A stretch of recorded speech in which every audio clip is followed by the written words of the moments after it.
To our channel. இன்றைக்கி நம்ம சேனலில் என்ன பார்க்க போகிறோன்னா மீன் குழம்பு. மீன் குழம்புக்கு தேவையான பொருட்களை பார்த்தலாங்களா? அதுக்கு தேவையானது ஒரு 20 சின்ன வெங்காயத்தை எடுத்து பொடிசாக கட் பண்ணி வச்சுருக்கேன். 2 கொத்து கருவேப்பிலை, ஒரு 15 பல்லு பூண்டு, 2 பெரிய தக்காளி. அது கூடவே நம்ம தாளிப்புக்கு தேவையான நல்லெண்ணெய் ஒரு 2 டேபிள் ஸ்பூன், 1.5 ஸ்பூன் மிளகாய்த்தூள், 2 ஸ்பூன் மல்லித்தூள், கொஞ்சம் மஞ்சத்தூள், வெந்தயம் ப்ளஸ் மீன் குழம்பு மசாலா ஒரு 1.5 ஸ்பூன் கிட்ட எடுத்திருக்கேன். ஒரு பெரிய நெல்லிக்காய் சைஸ் புளி ஊற வச்சு எடுத்து வச்சுருக்கேன். எப்படி பண்ணலான்னு பார்த்துடலாங்களா? இப்போ தாளிப்புக்கு தேவையான நல்லெண்ணெய், அது கூடவே கொஞ்சம் வெந்தயம் நல்லா பொரிஞ்சதும் இது கூட கருவேப்பிலை,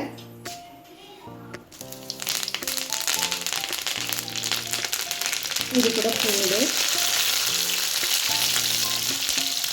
வெங்காயம், இது எல்லாத்தையும் ஒன்றா போட்டு நல்லா மிக்ஸ் பண்ணிக்கலாம். இப்போ இது நல்லா வதங்கிருச்சு. இப்போ இது கூட தக்காளி ஆட் பண்ணிக்கலாம்.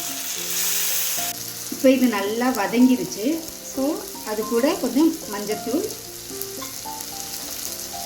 மல்லித்தூள், மிளகாத்தூள், கூடவே மீன் குழம்பு மசாலா, இது கூட சேர்ந்து புளி தண்ணி, இதை போட்டு நல்லா மிக்ஸ் பண்ணிக்கலாம். இப்போ மீன் குழம்புக்கு தேவையான அளவு தண்ணி மிக்ஸ் பண்ணிக்கலாம். இது கூட கொஞ்சம் கல்லுப்பு. இது நல்லா கொதிஞ்சு வந்தோடனே மீன் போட்டு இறக்கிக்கலாம். இப்போ இது நல்லா கொதிஞ்சிருச்சு. இதில் இப்போ மீனை ஆட் பண்ணிக்கலாம். மீனை ஆட் பண்ணிவிட்டு நல்லா எண்ணெய் பிரிஞ்சு வர வரைக்கும் நல்லா ஒரு 5 நிமிஷம் லோ ஃப்ளேமில் கொதிய வச்சுட்டு ஆஃப் பண்ணிக்கலாம். இப்போ இது நல்லா கொதிஞ்சிருச்சு. இது கூட நம்ம கொஞ்சம் கொத்தமல்லி தழை தூவி இறக்கிடலாம். தேங்க்யூ ஃபார் வாட்சிங்.